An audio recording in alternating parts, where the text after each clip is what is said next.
प्यारे बच्चों, आप सभी लोगों का स्वागत एवं हार्दिक अभिनंदन करता हूं दिशा एग्जाम हब 24x7 में। आज आप सभी लोगों को आज से प्रॉपर हिंदी की क्लासें अब चलेंगी और आपको हिंदी पढ़ाने के बाद पर चैप्टर का क्वेश्चन भी आपको लास्ट में दिया जाएगा। तो सबसे पहला चैप्टर है हिंदी वर्णमाला का। तो आज से हम सभी लोग स्टार्ट करते हैं नए तरीके से, नए जोश के साथ में पूरा हिंदी आपको पढ़ाया जाएगा। तो आगे चलते हैं। देखिए, अब हम स्टार्ट करते हैं हिंदी वर्णमाला से, ठीक है। तो आइए अब आप सभी लोगों को कुछ चीजें हम समझा दे रहे हैं, ठीक है। चलिए देखिए,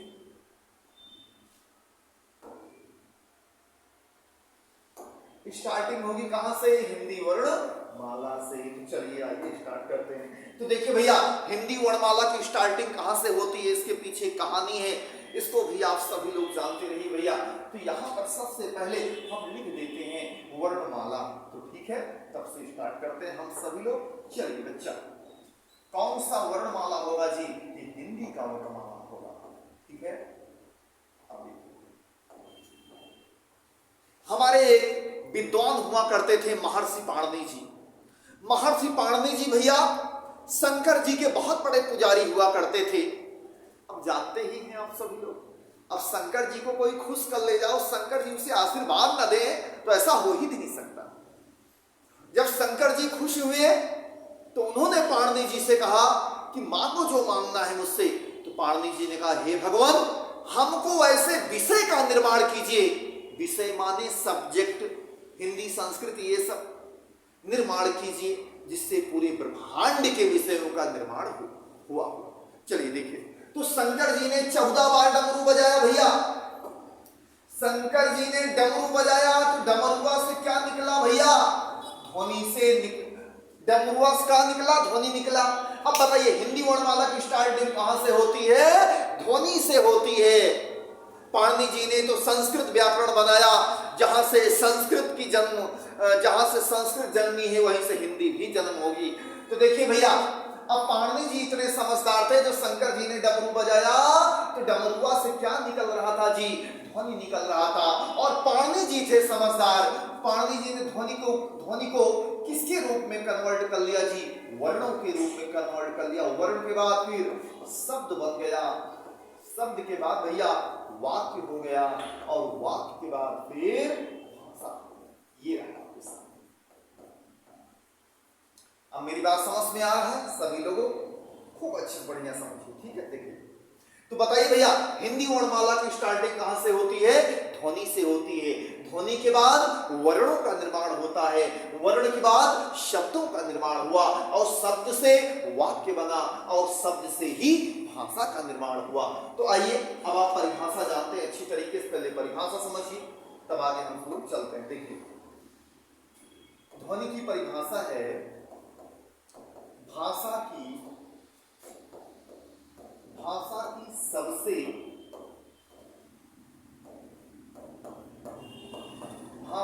सबसे छोटी इकाई को, भाषा की सबसे छोटी इकाई को क्या कहते हैं भैया? ध्वनि कहते हैं। क्या कहते हैं जी? ध्वनि कहते हैं। बहुत तगड़ा क्वेश्चन है, ध्यान देते रहिएगा। बताइए भैया, देखने में भी भाषा सबसे बड़ा है और ध्वनि सबसे छोटा है, इसीलिए इसकी परिभाषा होती भाषा की सबसे छोटी इकाई को ध्वनि कहते हैं। सबसे छोटी इकाई को क्या कहते हैं जी? ध्वनि कहते हैं। मेरी बात समझ में आ रहा है सभी लोगों को? खूब अच्छे समझिए भैया। उसके बाद वर्ण की परिभाषा कहता है ध्वनि के, समझ में आ रहा है ना बच्चा? खूब अच्छे समझिए, ठीक है। ध्वनि के लिखित रूप को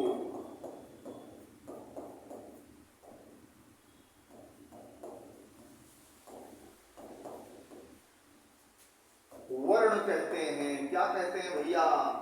ध्वनि के लिखित रूप को वर्ण कहते हैं। क्या कहेंगे बच्चा? अब समझ में आ गया? बताइए भैया, ध्वनि की परिभाषा क्या है? भाषा की सबसे छोटी इकाई को ध्वनि कहते हैं और ध्वनि के लिखित रूप को वर्ण कहते हैं। अब आइए शब्द की परिभाषा जानिए। कहता है वर्णों के व्यवस्थित समूह को वर्णों के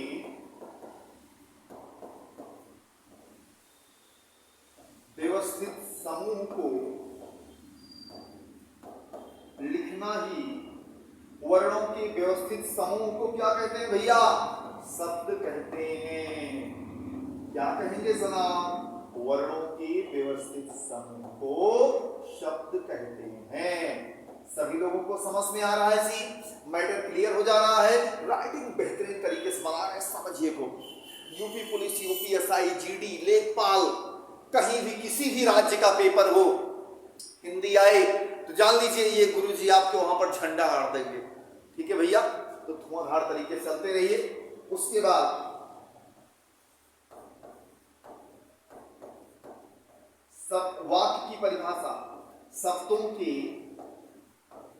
व्यवस्थित समूह को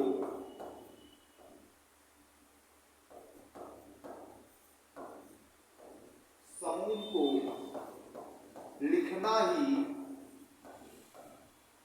व्यवस्थित समूह को लिखना ही वाक्य कहते हैं। क्या कहेंगे जी? शब्दों के व्यवस्थित समूह को लिखना ही वाक्य कहते हैं। क्या कहेंगे भैया? वाक्य कहते हैं। मेरी बात समझ में आ गया? एकदम क्लियर हो जा रहा है जी? बहुत अच्छी बात, वेरी गुड, खूब अच्छे समझिए। ठीक है भैया? चलिए फिर उसके बाद भाषा की परिभाषा क्या है? शब्दों के व्यवस्थित समूह को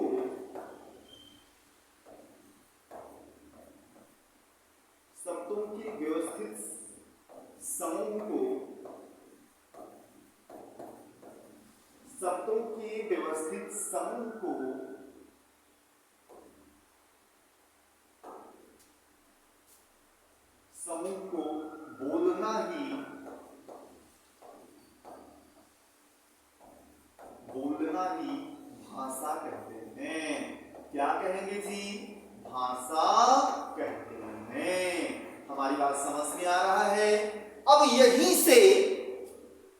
से सारे हिंदी का निर्माण होता है। स्वर, व्यंजन, ये सारी चीजें अभी आपको बता रहे हैं।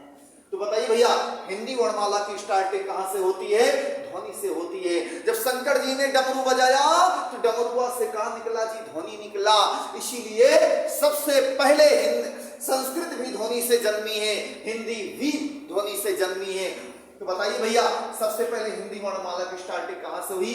ध्वनि से होती है। ध्वनि के बाद वर्ण का निर्माण होता है, वर्णों के बाद शब्द का निर्माण होता है, शब्दों के बाद वाक्य का निर्माण होता है, और वाक्य के बाद भाषा का निर्माण होता है। अब बताइए, भाषा की सबसे छोटी इकाई को ध्वनि कहते हैं, और ध्वनि के लिखित रूप को वर्ण कहते हैं। वर्णों के व्यवस्थित समूह को शब्द कहते हैं, और शब्दों का व्यवस्थित समूह लिखना ही वाक्य कहते हैं, और शब्दों का व्यवस्थित समूह बोलना ही भाषा कहते हैं। मेरी बात समझ में आ रहा है जी? समझ में आ रहा है? बहुत अच्छी बात, वेरी गुड। इसको थोड़ा और विस्तृत आप समझिए।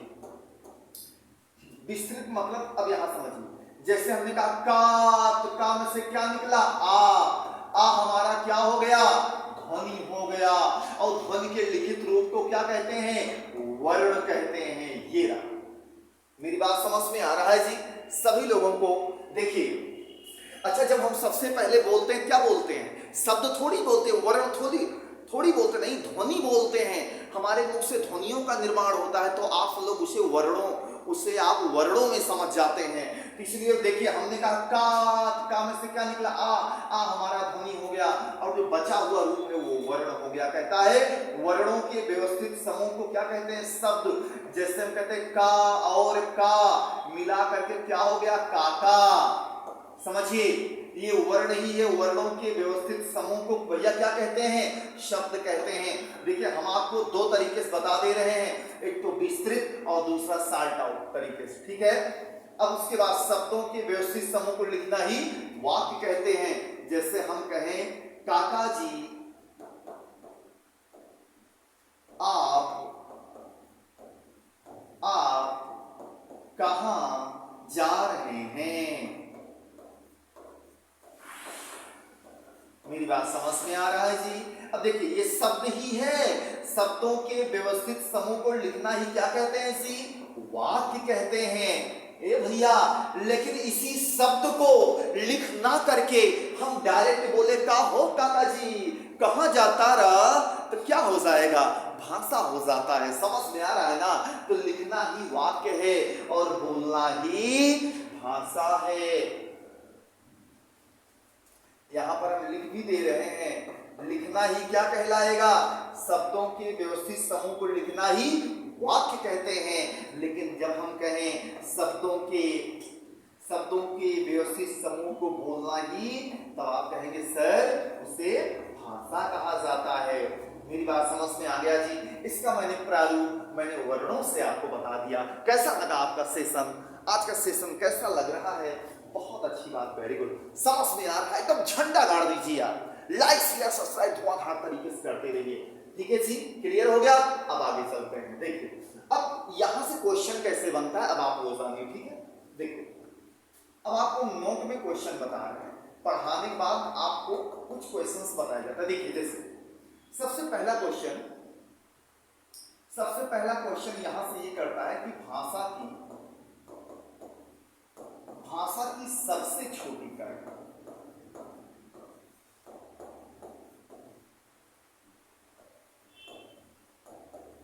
भाषा की सबसे छोटी इकाई क्या है?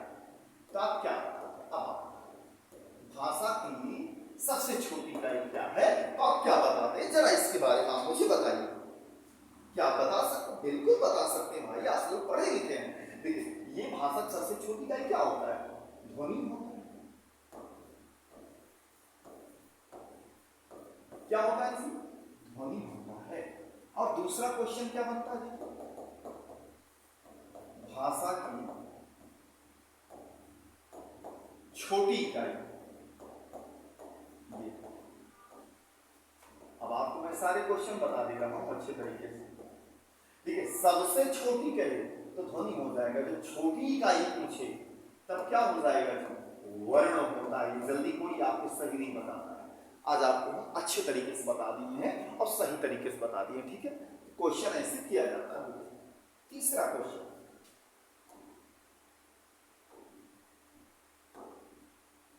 कि भाषा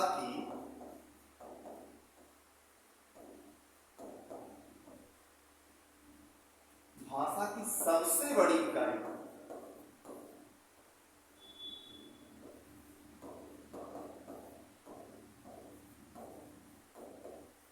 क्या होगा? भाषा की सबसे बड़ी इकाई क्या है? शब्द है। अच्छा वाक्य हम क्यों नहीं कहते? क्योंकि वही भाषा ही तो वाक्य है। वो लिखने के आधार पर है, भाषा बोलने के आधार पर है। मेरी बात समझ में आ रहा है ना? तो यहां से 3 क्वेश्चन का निर्माण होता है। ये देख लीजिए आपके सामने, यहां से मैं जितना भी मैं आपको पढ़ाया हूं, यहां से 3 नंबर का क्वेश्चन बनता है। तीनों ये है कि भाषा की सबसे छोटी इकाई ध्वनि कहलाती है, भाषा की छोटी इकाई वर्ण कहलाती है और भाषा की सबसे बड़ी इकाई शब्द कहलाती है। अच्छे तरीके से आप लोग जानते हो।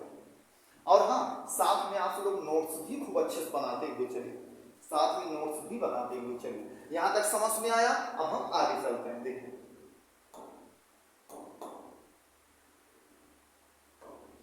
अब आप हेडिंग डालेंगे स्वर। अच्छा स्वर का मतलब क्या होता है? स्वर का मतलब होता है बेटे स्वतंत्र। हमने स्वतंत्र क्यों लिखा? अभी कोई यहां समझने वाला होता ना, बहुत तेज समझता कि सर ने स्वर क्यों, स्वतंत्र क्यों लिखा? बेटे स्वर का मतलब स्वतंत्र क्यों होता है? ये स्वर का शाब्दिक अर्थ है स्वतंत्र। अरे क्योंकि स्वर कैसे बोले जाते हैं? स्वतंत्र रूप से बोले जाते हैं भैया। स्वर के नहीं दूसरे वर्णों का सहारा लेता नहीं है, इसलिए वो स्वतंत्र है। ठीक है, चलिए अब इसकी आप परिभाषा करें। परिभाषा है जो वर्ण स्वतंत्र रूप से बोले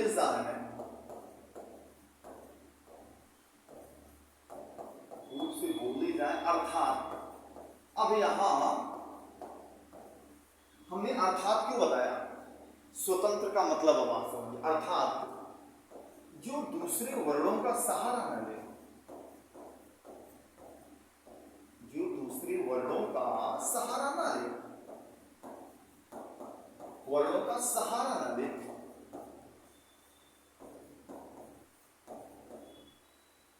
तो उसे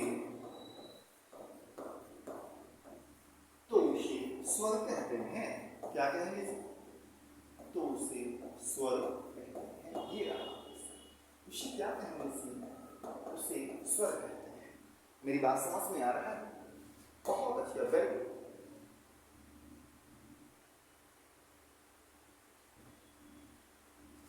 अब आप हेडिंग डालेंगे स्वरों की संख्या।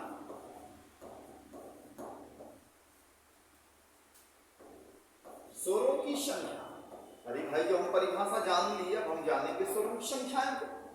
स्वरों की संख्या भैया, स्वरों की संख्या जी 11 होती है। तो कौन कौन से देखिए? छोटा आ, बड़ा आ, छोटी ई, बड़ी ई, छोटा ऊ, बड़ा ऊ, री, ए, ऐ, ओ, औ। ये 11 अंक आह नहीं है क्योंकि इसे निकाल दिया गया है, उसके बारे में बाद में चर्चा करूंगा अच्छे तरीके से। तो स्वरों की संख्याएं कितनी है जी?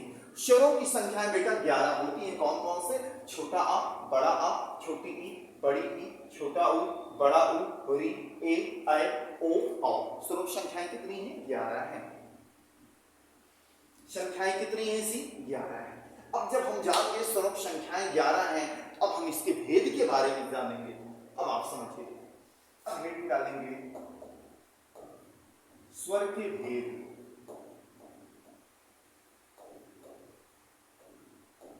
स्वर के कितने भेद हैं जी? स्वर के 3 भेद होते हैं। अब पहला है हर्ष या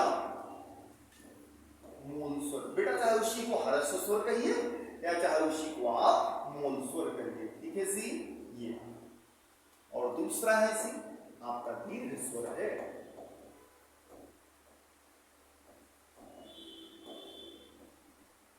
और तीसरा है सी आपका संयुक्त स्वर।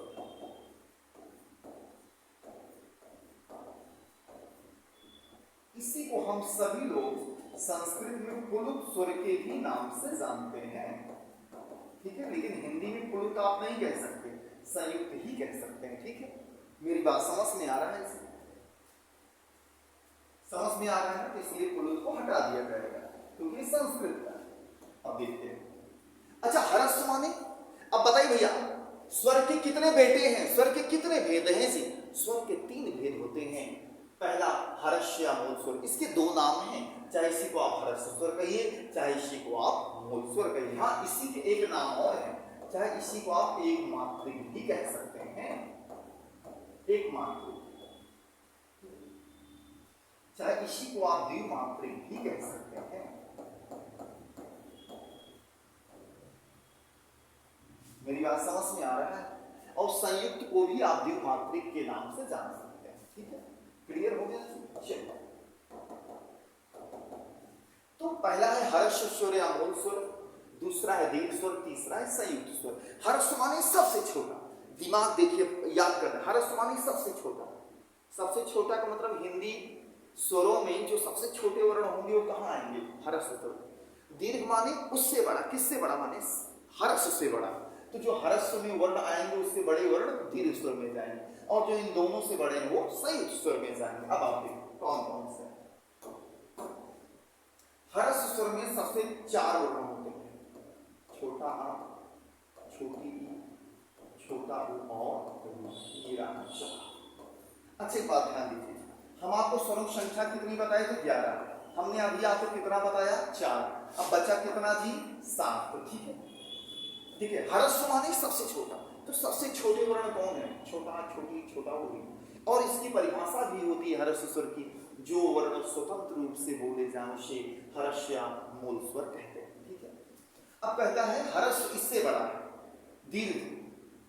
हर्ष से बड़ा कौन है? दीर्घ। इसका मतलब कि यहाँ पर जितने भी वर्ण है इससे बड़े वर्ण कहाँ आएंगे? दीर्घ स्वर। छोटा आ से बड़ा क्या है, बड़ा आ है। छोटी ई से क्या है, बड़ी ई।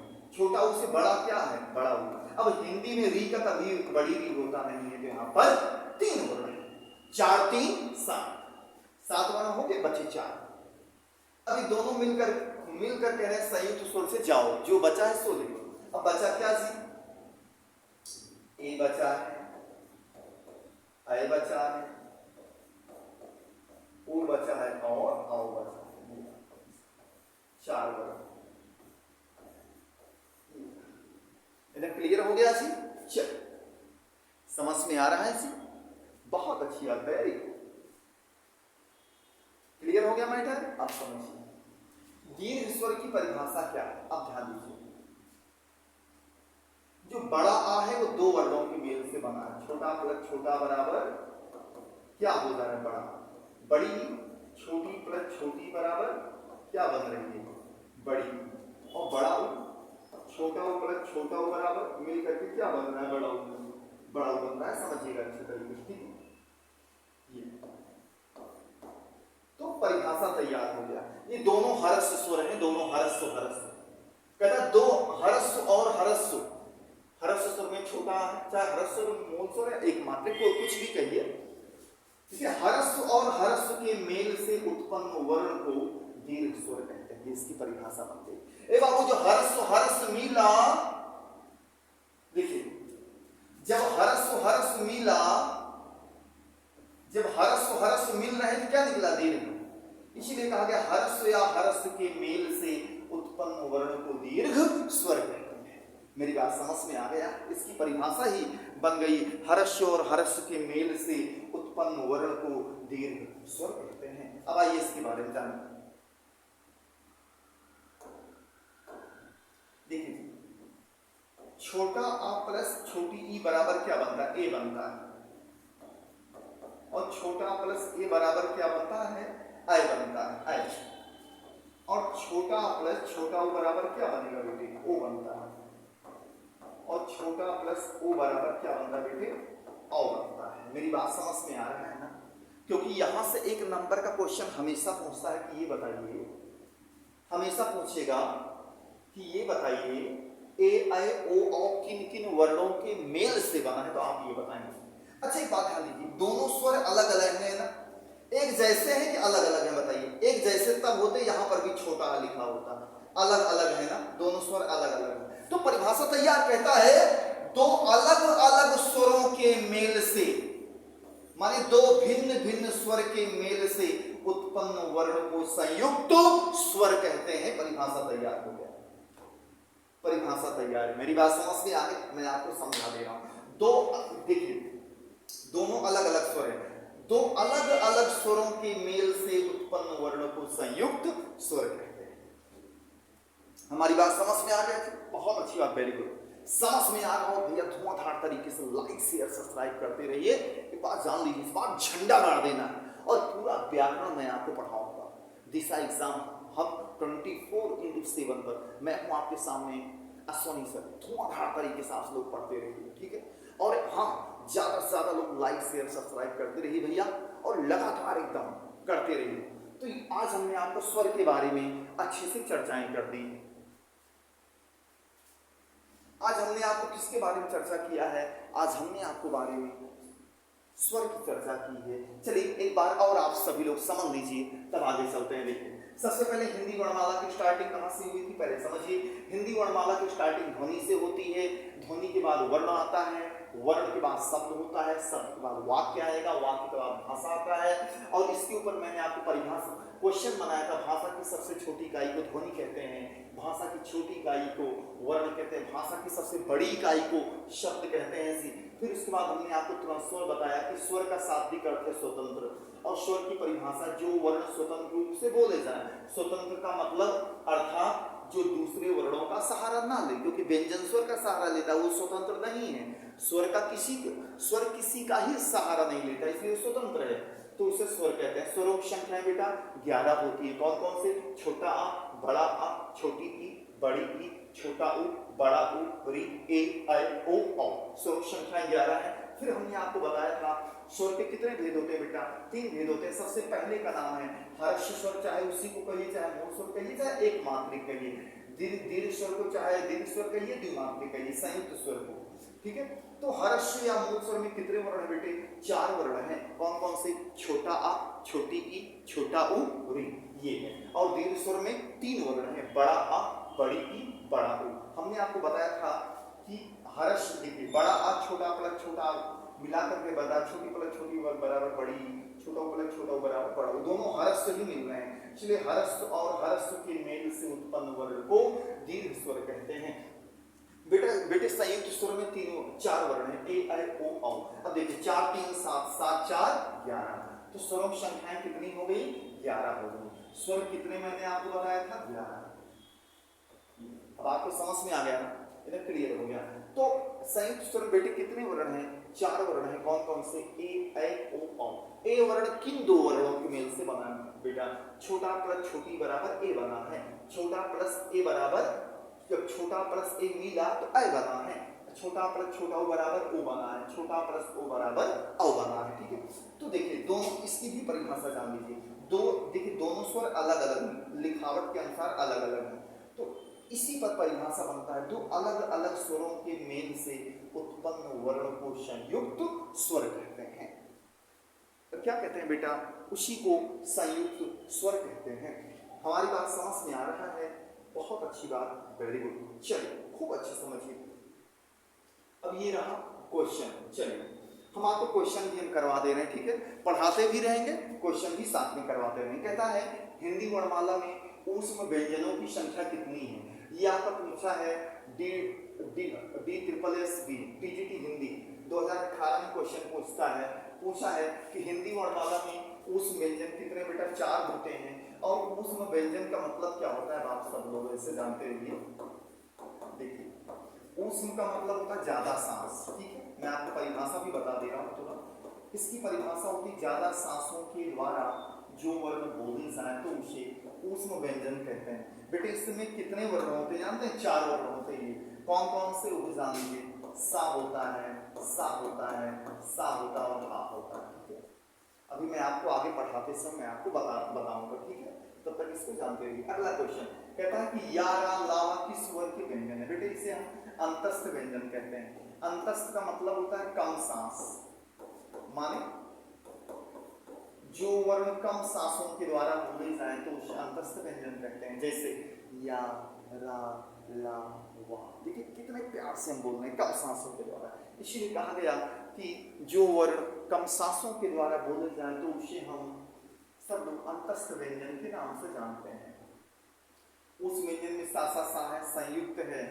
चलिए अगला क्वेश्चन कहता है कि जो का उच्चारण स्थान क्या है? ये यूपी टेट 2021 में पूछा था। उच्चारण का मतलब होता है बोलना। कहता है कि ये जो का वर्ण है कहाँ से बोला जाता है? कंठ से बोला जाता है। कंठ से का वर्ग बोले जाते हैं। बेटे का वर्ग में 5 वर्ण होते हैं। कौन कौन से? का, खा, गा, घा और अंगा। ये जो तालु है, तालु से चा वर्ग बोला जाता है। चा वर्ग में बेटे 5 वर्ण है। कौन कौन से? चा, छा, जा, झा और इया। बेटे समझ में आ रहा सभी लोगों को? बहुत अच्छी बात, वेरी गुड। और मूर्धा से बेटा टावर बोला जाता है। कौन कौन से? टावर में 5 वर्ण है। टा, ठा, डा, ढा और अणा। मैंने आपको सब बता दिया, लेकिन यहाँ ए ऑप्शन सही है। दंत से टावर बोले जाते हैं। टावर में कौन कौन से? ता है, था है, दा है, था है और ना। ये मैं आपको चारों बता दिया। तो काका दादा अंगा कहाँ से बोला गया? कंठ से बोला गया। चाचा दादा यहाँ ये आपका तालु से बोला गया है। और टाटा टाटा अड़ा मूर्धा से बोला। बेटा मूर्धा कहाँ? ये ऊपर, उसी मूर्धा कहते हैं। और टाटा दादा ना दांत से, देखिए ता, था, दा, धा ना, हमारी जिभ्या दांत में छू रही है, तभी ता वर्ग बोला जा रहा है। टाटा दादा। क्लियर हो गया? यहाँ पर ए ऑप्शन सही है। अगला क्वेश्चन, आह किससे कहते हैं? आह को हम लोग विसर्ग कहते हैं हिंदी में, विसर्ग। अरे ये जो आह वर्ण है ये किन किन वर्णों के मेल से बना है? बहुत तेज क्वेश्चन करता है। आ और हा के मेल से। हा में हलंत है। आ छोटा आ प्लस हा के मेल से आह का निर्माण होता है। ठीक है, चलिए अगला क्वेश्चन, हिंदी वर्णमाला में स्वरूप संख्याएं कितनी है? अभी हमने आपको बताया 11 है। छोटा आ ये केवीएस टीजीटी 2023 में पूछा गया है। कौन कौन से बेटा? छोटा आ, बड़ा आ, छोटी ई, बड़ी ई, छोटा ऊ, बड़ा ऊ, ए ऐ ओ औ। ठीक है, अगला क्वेश्चन, निम्नलिखित में से कौन सा संयुक्त व्यंजन है? अब आप बताइए, ये DSSBT हिंदी पूछा गया है। बताइए संयुक्त व्यंजन। पहले आप ये जानिए संयुक्त व्यंजन में 4 वर्ण होते हैं, छत्री, ज्ञा और स्रा। तो यहाँ पर सी ऑप्शन सही ये आ रहा है। हाँ, ये भी जान लीजिए कि ये त्रा है, त्रा, छत्री, ज्ञा, स्रा किन किन वर्णों को मेल से बना देते? देखिए, का और सा मिलेगा छा बनता है, ता और रा मिलता है त्रा बनता है, जा प्लस या मिलेगा तो ज्ञा बनेगा, सा और रा मिलेगा तो स्रा बनता है। ठीक है, सारे पहले वाले वर्ण में भी हलन थे, दूसरे वाले में नहीं। अगला क्वेश्चन, अंक का सही नाम क्या? बेटा अंक को हम अनुस्वार कहते हैं, ये भी जान लीजिए। अंक किन 2 वर्णों के मेल से बना? ये भी क्वेश्चन बहुत आसान, आ प्लस ना, वो भी ना में हलन है, आ और ना मिलेगा तभी अंक बनता है। ठीक है, अगला क्वेश्चन, जो चावर का उच्चारण स्थान क्या है? तालु है। अभी हमने आपको पहले बताया था, कंठ से कावर बोले जाते हैं, मतलब काका दादा अंगा, तालु से चावर बोले जाते हैं, मतलब चाचा दादा हिया, मूर्धा से टावर बोले जाते हैं, टाटा दादा अड़ा, दंत से टावर बोले जाते हैं, ताथा दादा ना। चलिए अगला क्वेश्चन, निम्नलिखित में से कौन सा उस व्यंजन है? ये टीजीटी हिंदी पूछा गया है। उस व्यंजन में हमने आपको बताया था 4 वर्ण होते हैं, सा, सा, सा और हा। देखिए ये सी ऑप्शन सही। अगला क्वेश्चन, हिंदी वर्णमाला में कुल वर्णों की संख्या परंपरागत मान्यता के अनुसार कितनी मानी जाती है? बताइए। अब बताइए, हिंदी वर्णमाला में कुल वर्णों की संख्या कितनी है? 52 मानी जाती है, मान्यता के अनुसार 52। मेरी बात समझ में आ रहा है? 52 नहीं है, 48 होता तो 48 पे आप चिन्ह लगा सकते हैं। ठीक, तो यहाँ पर आपका बी ऑप्शन सही है, 52 वर्ण है, परंपरागत के अनुसार 52 वर्ण होते हैं। तो मेरी बात को समझ में आ रहा है? और आज का सेशन आपको कैसा लगा? आज मैंने आपको हिंदी वर्णमाला का फर्स्ट चैप्टर पढ़ाया है। अब रेगुलर आपकी क्लास चलती रहेगी, ठीक है सी? और आप सभी लोग धुआंधार तरीके से पढ़ते रहिए। हाँ, दिशा एग्जाम हब को 24/7 को लाइक शेयर सब्सक्राइब करते रहिए। मैं हूँ आपके सामने आसानी से, धुआंधार तरीके से पढ़ते रहिए। आप सिलेक्शन पक्का आपका होगा, देख लीजिएगा। नर हो न निराश करो मन को, कुछ नाम करो कुछ काम करो। तो ठीक है, मैं कल आपको मिलूंगा दूसरे चैप्टर, दूसरे सेशन में हिंदी वर्णमाला चैप्टर से। मैं चलता हूँ सी। जय हिंद, जय भारत।